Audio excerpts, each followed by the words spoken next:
Hello and thanks for staying with LN 24/7. This is Politics Now. My name is Morno Bala. Today we will be looking at the 2024 Workers' Day celebration. Here is a rundown of our talking points. We look at federal government's 25% to 35% salary increase for civil servants. And then, of course, we'll talk about the new minimum wage for workers. How far? And President Tinubu's labor scorecard. And, of course, joining me on set later is Ayobami Adeyemo, who is LN 24/7 political analyst. But before that, let's give you a breakdown of what ensued today. Well, Labor Day is also known as International Workers' Day, and it is celebrated every year on May 1st to honor the accomplishments and contributions of workers to society. So happy Workers' Day to all viewers of LN 24/7. Well, the federal government yesterday approved an increase of between 25% and 35% in salary for civil servants on the remaining 6 consolidated salary structures. We were thinking that the president will give a broadcast early today on Wednesday, but that was not the case. It also approved pay rise for its pensioners on the Defined Benefits Scheme, the DBS. The spokesperson for the National Salaries, Incomes and Wages Commission, Emmanuel Njoku, on Tuesday said the increment takes effect from January 1st, 2024, and that got people confused a bit. But away from that, we'll come to that conversation. President Bola Tinubu heartily congratulates with Nigerian workers on the auspicious occasion of Workers' Day, held annually to celebrate the lifeblood of our country. The president salutes Nigerian workers for their fidelity to the peace, progress, and development of the nation, evident in their tireless efforts and patriotic zeal to keep the national engine running. President Tinubu celebrates Nigerian workers across all spheres, from the clerical officer who ensures the proper documentation and distribution of correspondence to the security officer who remains ever dutiful through all seasons, the teacher who secures the future of our nation by imparting knowledge to the next generation, to the doctor who works relentlessly to save precious lives, and to all Nigerian workers who keep the candle aflame. The president affirms that his administration remains committed to improving the welfare of all workers, noting the various relief programs, including the wage award and the imminent minimum wage review. President Tinubu strongly believes that the custodians of the nation's machinery deserves a fair wage and enhanced welfare, and that a laborer is deserving of not just any reward, but fair and commensurate wages. Now, the president assures Nigerians of his dedication to not only improving their welfare, but also enhancing their working conditions and providing the necessary tools for them to succeed. So let's go to the Workers' Day celebration. Of course, the union members in the FCT gathered at the Eagle Square to celebrate the occasion. The Labour Minister, Nkuruka Onyejocha, was there. The Labour President for the NLC and the TUC were also there. And Labour leaders, all of them. I was there early on Wednesday morning, and you could just see footages of them singing and chanting Aluta Continual and Solidarity Forever. But let's go to the statement from the minister. While addressing the Nigerian workers, she said the federal government, through the Tripartite Committee on National Minimum Wage, is yet to conclude its negotiation, and our workers will not lose anything, as the minimum wage will take effect from the 1st of May 2024, which is today. So how do we balance all of that? Well, Ayobabi will help me make sense of that. Well, I and my colleagues in the media, interviewed the former Labour President, Ayuba Waba, and of course the current Labour President, Joe Ajaero, on the salary increase for civil servants. We also talked about the new minimum wage for workers and the effect of President Bola Tinubu's policies on workers. So what I'm going to do is to play some of the sound bites, after which Ayobami will join us. And also on Politics Now today, we'll be taking a look at the Togo legislative elections that started on Monday, and of course the results are on the way. Well, so let's just get straight to it. The question that as journalists we asked Waba was to talk to Nigerian workers in the occasion of the celebration of Workers' Day, and this is what he said. Let me use this auspicious occasion to celebrate Nigerian workers and workers around the world, because May Day is actually a day that workers celebrate their contribution to economic development around the world, and Nigeria cannot be an exception. If you look at the history of the May Day, more than 134 years ago, it started with a struggle and solidarity. So workers came together in 1886, 300,000 workers to say we are no longer going to work more than 8 hours per day. And globally, that demand was acceded to. That's the beginning of the marking of the May Day. So first, it's about solidarity. It's also about advancing issues of decent work. Living wage, for instance, which is the conversation around the world. All the member countries of the ILO are now discussing living wage, no longer minimum wage, because minimum wage cannot take us to the next best stop. That's what it has turned out to be. So globally, I can say workers should not lose hope. Workers should continue to struggle, because all along, there is nothing that a worker have gotten in the world that is given to him on the platter of gold. It has always been through collective struggle, and therefore this day reminds us of that struggle, that we must continue to struggle to get what is desirable, because we create the wealth, and if we create the wealth, we must demand for social justice. And the foundation of peace anywhere around the world is social justice. If there is social justice, there will be peace. So basically, I congratulate the Nigerian workers and I salute them. I salute their resilience, but they should not lose hope. We should continue the struggle. We also asked Waba on the economic hardship so far and how it's affecting our workers, and this is what he told us. Abuja is 2,000 naira. The minimum wage is 30,000. When you put the two together, you find out that workers are living in a very, very difficult situation. Many of them cannot take care of their families. School fees have gone up. Tariff of electricity is about going up. And look at the chaotic situation of the fuel situation. So everything points to the fact that Nigerian workers are finding it very difficult to survive. Of course, we had to ask on government policies, the removal of fuel subsidy, unification of the exchange rates. These are key policies that has shaped Nigeria's economic space. Talk about high inflation, and has led to the rise of cost of goods and services in the nation. So this is what he said on economic hardship. For instance, on the issue of electricity tariff, I remembered before I left office, there was a committee put together by the president, chaired by Festus Keyamo. And we gave recommendation. In fact, tariff should go down, not go up, because they said the major commodity that determines the price of gas from the generating companies is the price of gas. And we have gas in abundance in Nigeria.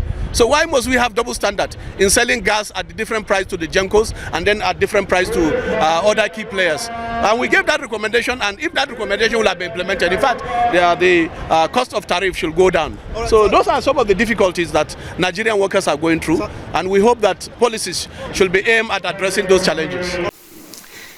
Of course, the major bone of contention had to do with the statement yesterday on increased salary, and he spoke about that and also gave some advice rather to the government. This is what he told us.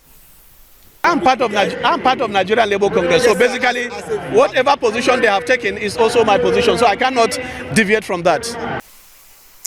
We also had the opportunity to interact with the president of the NLC, Joe Ajero, and we were quick to really ask his thoughts on the increase, which he said, was not an increase at all, but that there was no review to the announcement that was made on Tuesday. No, there's nothing like that. What we saw is trying to capture a section of the public service that they were not paying the conheads before now. And now they decided to bring the core civil service. It's like paying level 1 to something, to 7, a particular allowance. And all of a sudden, the other people have been agitating after 4 years. You now say, okay, level 7 to 10. Will add you. There's no review, there's no 1 naira review, except that they are capturing, and that should have been done internally. They have been paying the education sector and whatever, that conheads. Now they added paramilitary and the military. So that's not wage review, please. I think we should be able to, but the fact that they are trying to do it now, we suspect the intention. Why will they announce it now to create confusion? For over 4 years, the National Public Service Negotiating Council have been asking for this harmonization. So if they are harmonizing it now, fine and good, but it's not wage review. So do you think it's an attempt to stop the announcement of a new minimum wage that is supposed No, they are not related. Thank you. Minimum wage cuts across public and private and all sectors. All tiers. So if there is any sector that they were not paying some allowances or wages before and they start paying them now, it has no relationship with minimum wage. And then, of course, the very important issue of new minimum wage, which I told you at the beginning of the show that the minister said there's still undergoing negotiations. But this is what Joe Ajaero said on the new minimum wage and his commendation of Governor Obaseki of Edo State, who raised minimum wage for workers to 70,000 naira. Well, what the man showed was an empathy. And I was present at the meeting where he said it. He said workers have continued to suffer and we have been waiting for the government to finish negotiation on the new wage. Meanwhile, I'm going to announce 70,000 naira minimum wage effective May 1st. If federal government now comes up with a higher minimum wage, Edo State will pay. I think he needs commendation. Finally, Joe Ajaero spoke to us on hope for the Nigerian workers, and this is what he said. We are going to take it in our hands. Our destiny is already in our hands. So we are going to take it in our hands and ask for what belongs to us. We want to survive. That's why we are calling it survival wage. You know, we are not just going to say, hey, oh, lament. The era of lamentation is over. Well, joining me on set to talk about the plight of workers on the occasion of May Day is Ayobami Adeyemo, LN 24/7, our political analyst. We'll go on the breather. We'll be right back.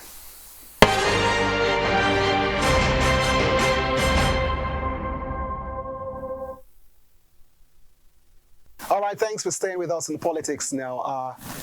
Ayobami, good to have you with us on the show. Thanks so much. We're always behind the scenes, but good to have you now on the show. On the program, thank you so much. So it's Workers' Day. There's quite a lot of, well, I call it confusing information out there.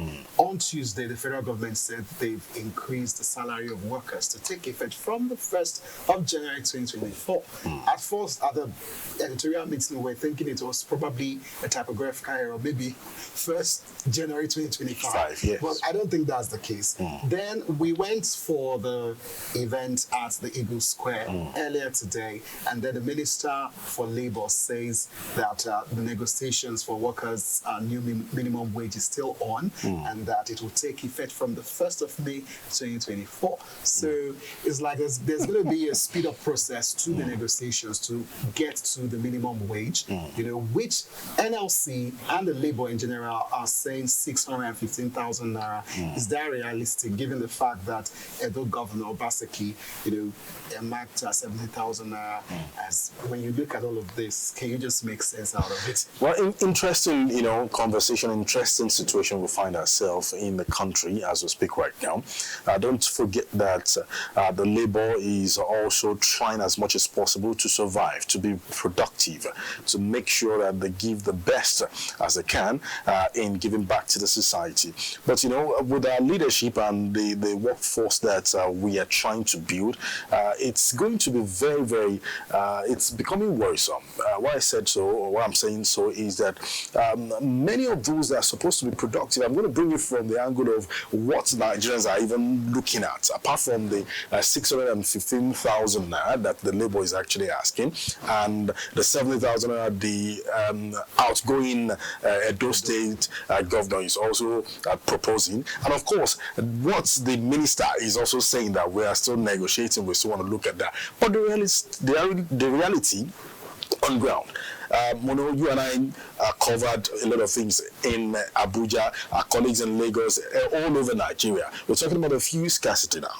We're talking about the increase in the electricity tariff now. We're talking about, you know, inflation. We're talking about the price, the high cost of living in Nigeria. So if you had all this together, how much is the current minimum wage? How much is the 615,000 naira? Is it actually realistic? I don't think so. That's on the part of government releasing that money. If but in realistic, in real sense, 615,000 naira would actually make a difference. It will make a difference, but is it really realistic? I'm not sure with the situation we're finding ourselves right now.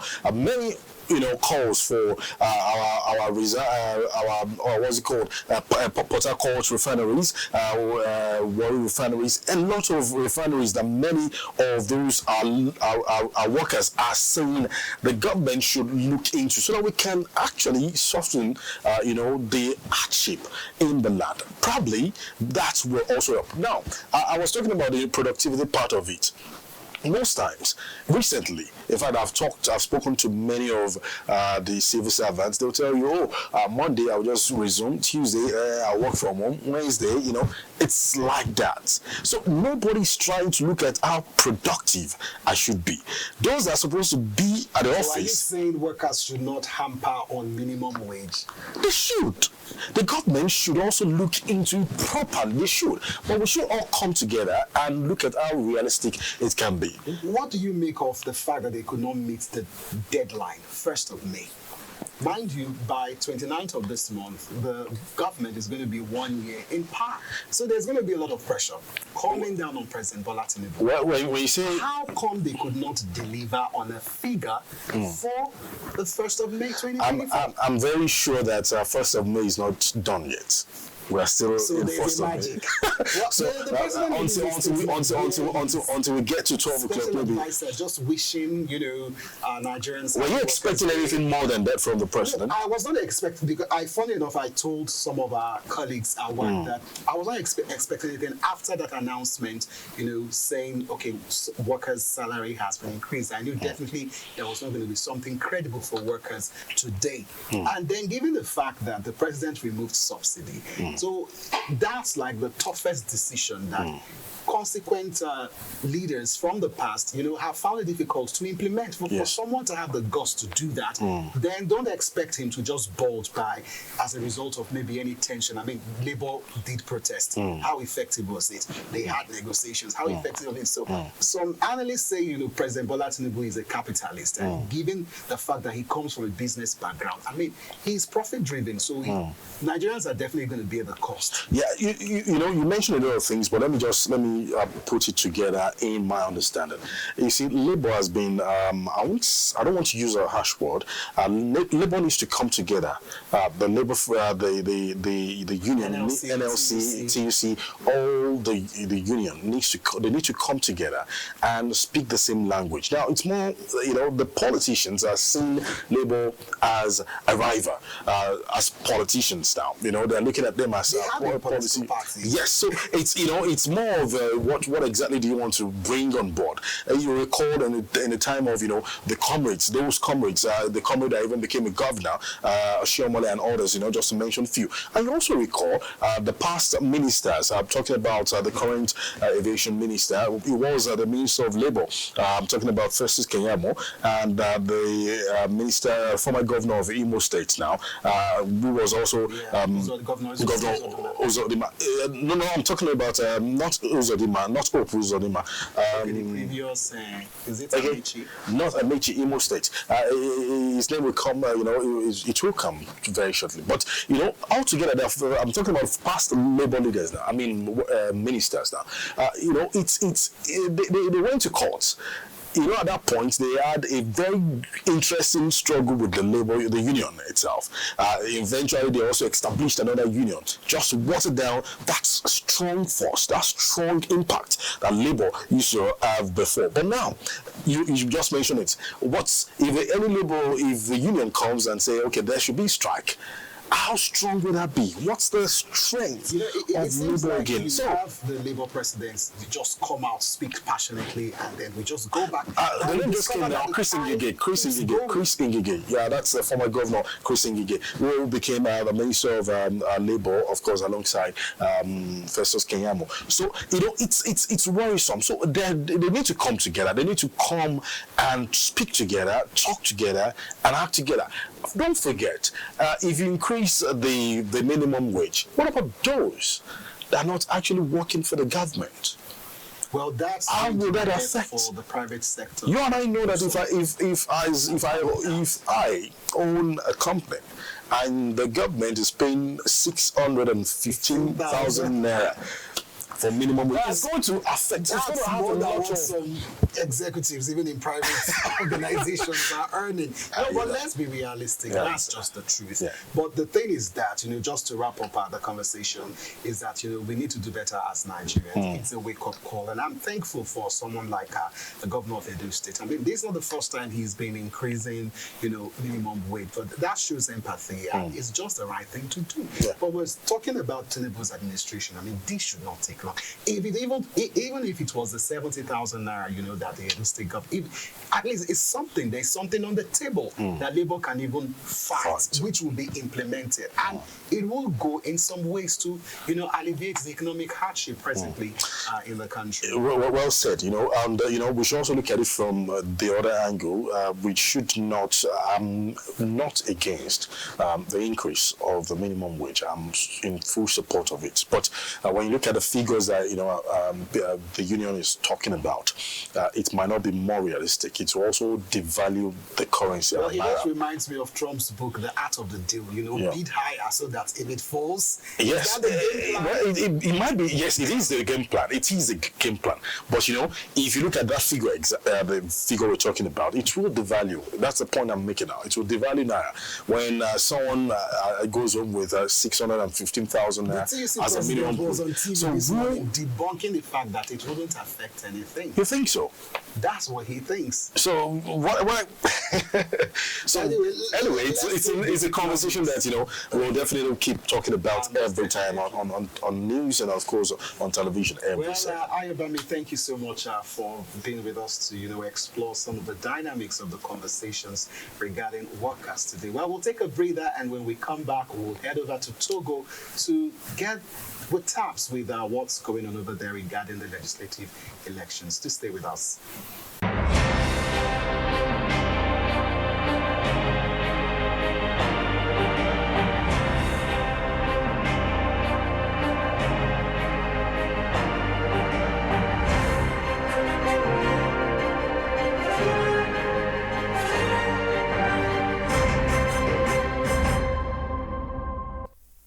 All right, glad to have you back on Politics Now. This time around, we'll focus on Togolese primary election.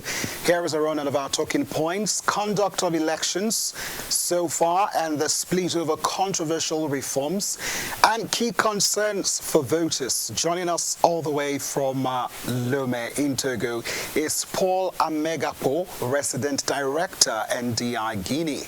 Paul Komivi Semeko Amegapo was previously NDI's Resident Program Manager in the Central African Republic, and prior to joining the NDI, Paul was a civil society activist in Togo for more than 10 years.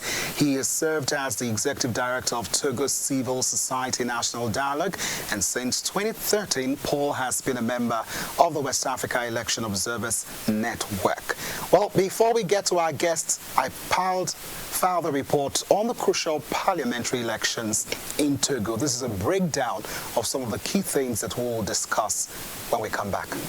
With political tensions high since the adoption of a divisive new constitution, Togo's citizens began voting on Monday.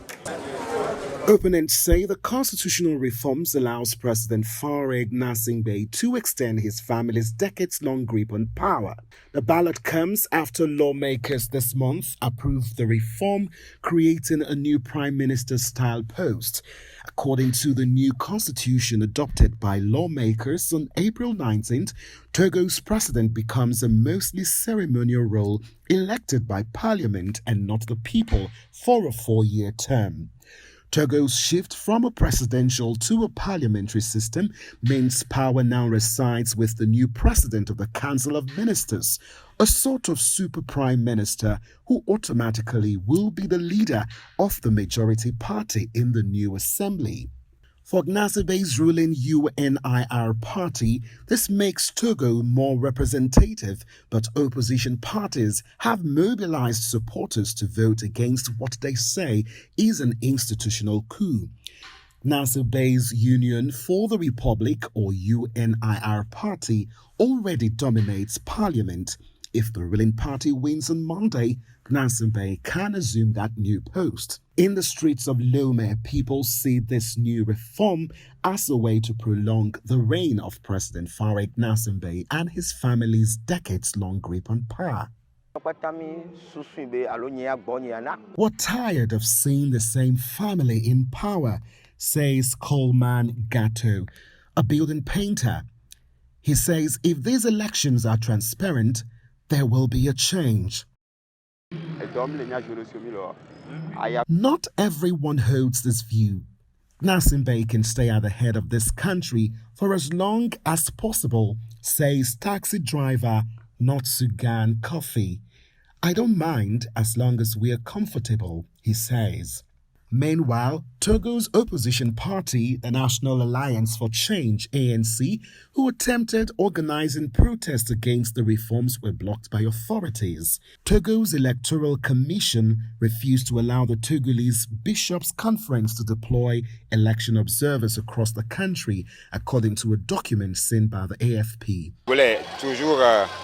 The Tongolese population is always in support of the opposition because we're tired of the way the government has been ruling the country. We always vote against them during elections. We all know they're always trying to rig the elections. The electoral roll is wrong. The constituency boundaries are bad. We've said it's wrong and they made it worse. Togo's High Authority for Audiovisual and Communications also temporarily suspended all accreditation for the foreign press to cover the elections.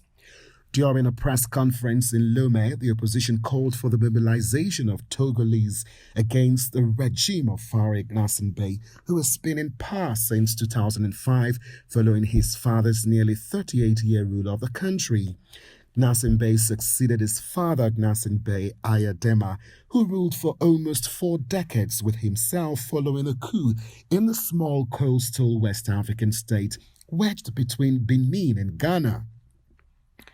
Gnassingbé, 57, has already won 4 elections, all contested by the opposition as flawed. He would have only been able to run one more time as president in 2025 under the previous constitution. But after his father ruled Togo for nearly 4 decades before him, President Farouk Gnassingbé, already in office himself since 2005, has been accused by critics of trying to extend the family's grip on power. AFP reports that early turnout as at Monday morning in the capital was scattered, but the streets were calm. Monday's vote will elect 113 lawmakers and also for the first time 179 regional deputies from the country's 5 districts who, along with municipal councillors, will elect a new created Senate. In Togo, lawmakers are expected for a 5-year term. The last legislative elections were in 2018, and Gnassingbé said at the end of 2022 that they will be held the following year, but he has postponed the vote several times. The regional elections are the first in Togo, which is divided into 5 regions. They will make it possible to elect 179 regional councillors who will then be responsible together with municipal councillors for electing senators. Parliament currently is dominated by Gnassingbé's UNIR party. With a population of nearly 9 million, Togo's economy is mainly agrarian, though Lomé has one of the busiest deep-sea ports in West Africa, helping the country weather the fallout of the Ukraine war and the pandemic. The government has focused on developing infrastructure and expanding access to electricity, but poverty levels are still around 40% according to the World Bank. Like its Gulf of Guinea neighbors, Togo faces a growing risk of spillover from the jihadist conflicts to its north in the Sahel. Results from the ballot are expected to be released within 6 days. So before we continue the conversation, let's take a look at Togo's electoral system. We've got some graphics to display for you. But first thing you should know is that the electoral system in Togo is made up of 91 members. The National Assembly are elected by closed list proportional representation from 30 multiple member constituencies ranging in size from 2 to 10 seats. Then secondly, the seats are allocated using the highest averages method. And then nearly 4.2 million Togolese are registered to vote. Now, of the 2,348 candidates for the legislative elections, 593 of them are women, while women are also running in regional elections. So let's get to Mr. Paul. Thank you so much for joining us on Politics Now. Yes, it's a pleasure. Thank you for this opportunity. The pleasure is mine. Thank you for being with us. Now, the elections have come. They started on Monday, and of course, in a few days from now, we will get to know the results and the makeup of the lawmakers in Parliament. Now, there has been some things and issues we need to address. You know, the fact that the media was sort of banned from covering the elections, including the Catholic bishops. Can you talk to us on that situation? So we know that media, especially foreign media, are useful for fair and transparent elections.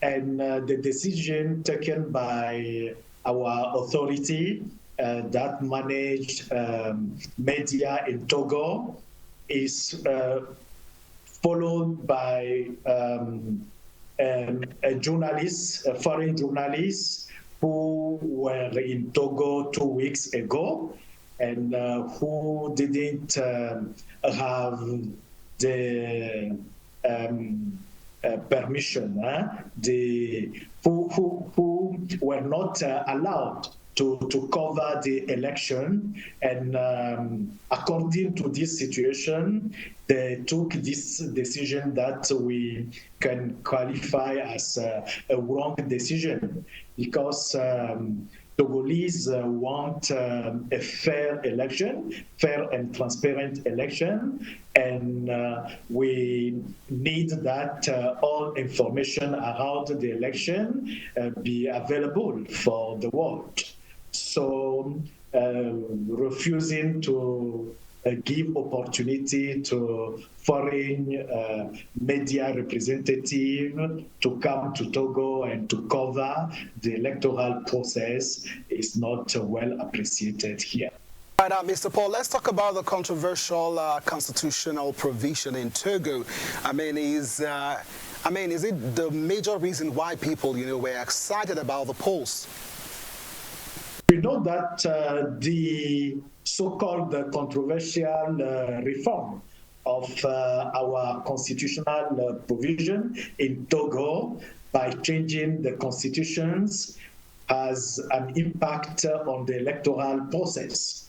We know that before this process of change of our constitutions, the opposition parties and the ruling parties are competing around their projects, the program that they offered to the people. But from the moment that the government introduced this change of the constitution, we realize that the focus is put on this situation, this change of the constitutions. So the campaign became a campaign for a referendum for a yes or a no for this change of the constitutions. So the Togolese, the voters, the more than 4 million Togolese called for the vote, are also called to pronounce on this change of the constitution, if they support it or if they are against it. So this vote is capital to show if Togolese are supporting or not this change of constitution. Now, the opposition faced the challenge of being given an opportunity to protest. The question now is how were they able to achieve their campaign message? I mean, if you are protesting to denounce, longevity in terms of, Nassim Bey's hold on to power and his family, how were they able to, put out without resorting to, protest since the government restricts them from doing that? There are many considerations. First is that, yes, you are true, because the civic space and political arena are closed for several years ago from COVID-19 period till now. Demonstrations are banned in Togo, and especially around this controversial change of the constitutions, we realize that the political parties and also civic actors are not allowed to make demonstration and street demonstration in Togo. And the vote is the opportunity for political actors making a campaign to call for the position that citizens must take as sanctions for this process. And if the turnout is important and the vote is transparent, we know that there are 113 deputy seats at the National Assembly, and if the opposition is well represented in the assembly, maybe the process can change, because they can engage the process for a review of this new provision, maybe call for a referendum, or maybe take the power, because the new assembly will have the ability to elect the chief of executive, the chief of the council, and also the president of the republic. So maybe opposition will have opportunity to impact this process in the future. It's why these elections is key and important for the future of the country. Okay. Now, Mr. Paul, when you look out at the legislative of any country, any government, you would want to think that they represent the ideals of the people who elect them in office. But when you look at the situation in Togo, would you say that there is a disconnect between the lawmakers and the people in the light of this controversial, constitution reform regarding to adopt a parliamentary system of government, which will replace the presidential form of government in your country? The process was very close. The people were not aware about the change process.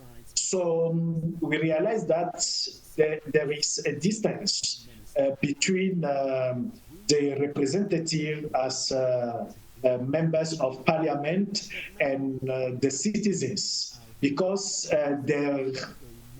there were no spaces of discussions, no sensitization, no information to the people. So it's something that many of Togolese are taking like a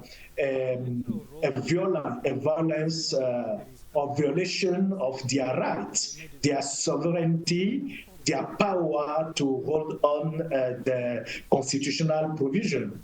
So what we can say is that these frustrations will be appeared in the ballot if the election is clear, is fair. It's why I was saying that these elections is like a referendum which will allow Togolese to choose between a yes for the change of the constitutions or no for this process. Was voted, was adopted, but we're still waiting for his signature, the signature of the president. The president will sign it before it will become the national law. Okay, now let's talk about the deal of the Gnassingbé's family and their hold to power, because like you said, you know, it's not yet been signed, but obviously there seems to be a plot here. So this move is seen as a move to continue to hold on to power. And why does he not want to relinquish this seat? Yes, the family, the Gnassingbé family, is on power during more than 57 years. And the father of the current president came to the power by a coup in 1967. The first coup in 1963, where the president were killed, and the second coup in 1967. And from this moment till now is the same family who is ruling the country. And we realize that the constitutional provision and the law were often changed to allow this system to remain in power. We realized that in 2002, there was the first change of the constitution. They call it an amendment, which allowed the father of the current president to have the third mandate, and he passed over on 2005, and his son came to the power by a coup, a military coup, because it was the militaries who took the power and gave it to the son. And from this moment, they put the term limit in 2019 after legislative election in 2018, which were boycotted by a wide range of opposition parties. And now this change of constitutions is appear like a way to allow the current president to still in power by no limit, because this change of regime make an end to the term limit, which is currently in our constitution. So it's why opposition and a part of a big part of the citizens are afraid that the current president will still in power, and citizens will not have opportunity to vote directly their president. So this is an unprecedented situation that we are living in Togo, and I think that this will have also an impact in our sub-region, because Togo was the lead in 2002 by changing the constitution to remove the term limit, and we realized that many other countries in our sub-region also changed the constitution to allow the incumbent president to participate again to the election and to have a third mandate. So we must take a careful look to the situation underway in Togo, so that we can avoid that there is a contamination to the remaining of our countries in the sub-region. Okay, now, Paul, you mentioned the fact that the president is yet to sign the bill. So why is the bill not signed at the moment? What happens if the majority flips to the opposition, which should be a big fear for the ruling incumbent party, the UNIR party? Yes, we can say that there are many scenarios.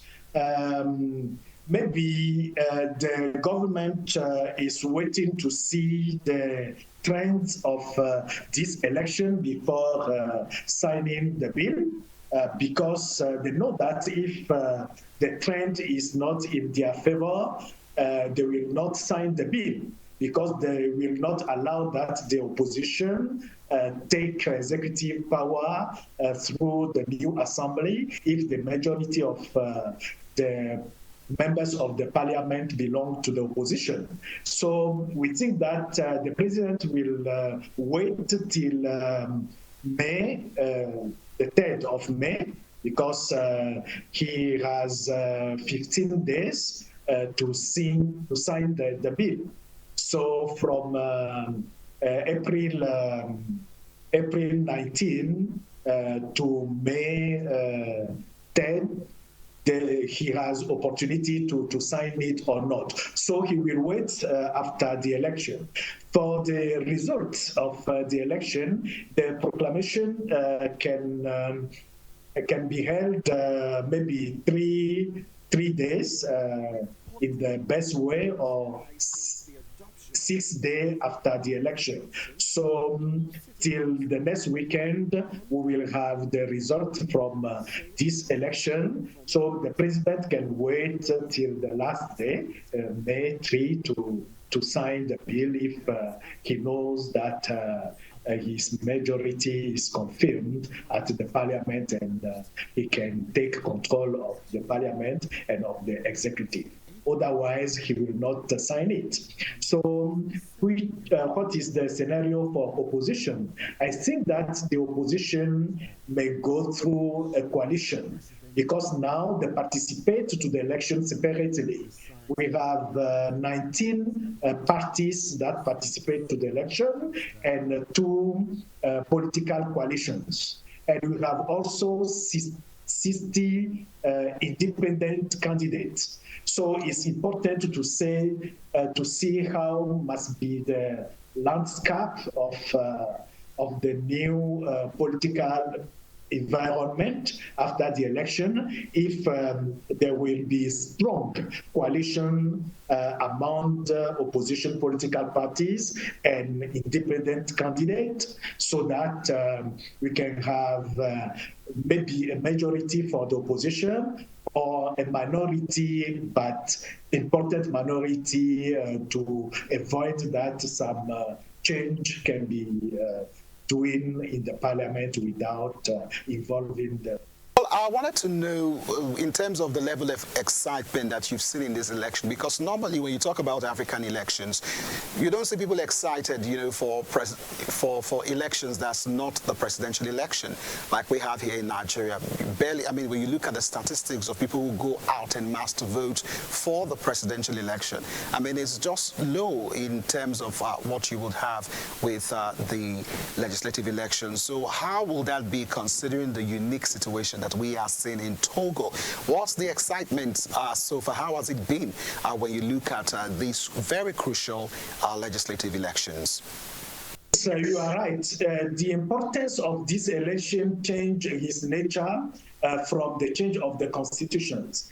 And in the history, we can say that from the last legislative elections from 2007, where the turnout were 81% of turnout, and this 20 and 2013 elections, legislative election, where the turnout were 66%, and the last one in 2018, the turnout were less than 60%.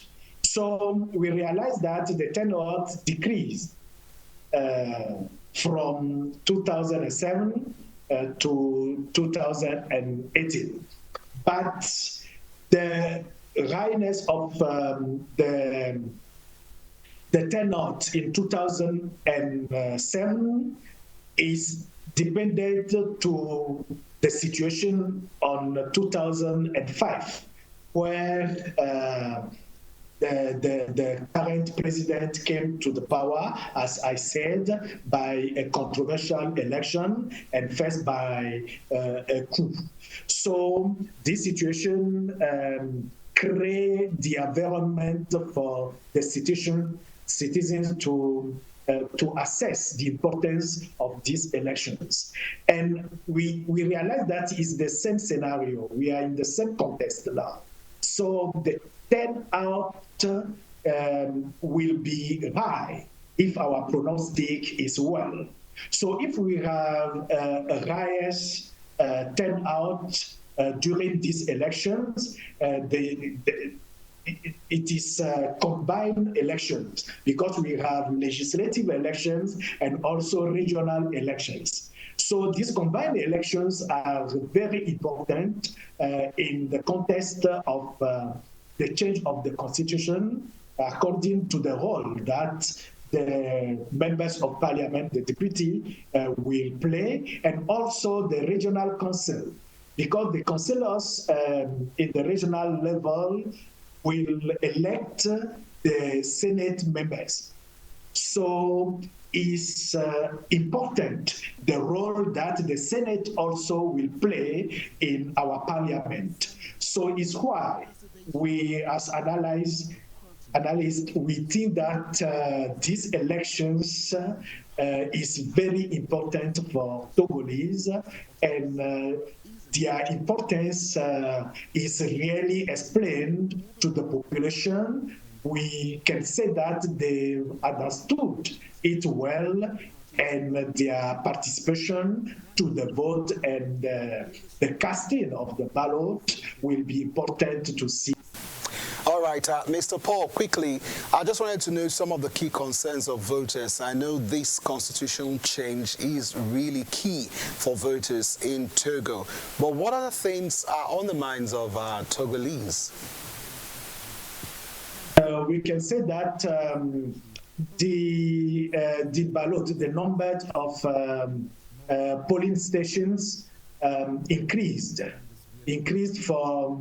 from 9.5 thousand to 14,000 exactly, 14,271 polling stations. So this situation can disturb voters who will have difficulty to find their poll stations.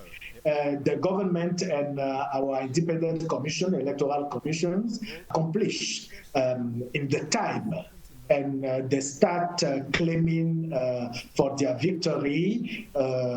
I think it can be a weird situation around the proclamation of the result of this vote. So it's the two key challenges that we need to mention here. There is a third challenge around the security. We know that our country is facing a security challenge from 2 or 3 years ago, and there is a security system managed by more than our country is facing violent extremism in Togo, so in the northern of our country from 2021 till now. And in this circumstance, the government put in place a special force to manage the security aspect. So this force is made up with more than 12,000 agents. So from the campaigning period, we realized that this agent made well their job. They secure every candidate, and today around all the polling stations, they are there to secure and to make sure that everything is going safely. All right, Paul, thank you so much for being with us on Politics Now. And that's the much we can take. Our time is fast spent. We'll be monitoring the situation in Togolese to give you updates on whether the ANC has the majority in Parliament or the UNIR. Thank you so much, Mr. Paul, for joining us today. It's a pleasure. Thank you for having me. All right, and that's our show for tonight. Thank you for watching. Once again, my name is Mono Balagbobo. Have a splendid evening.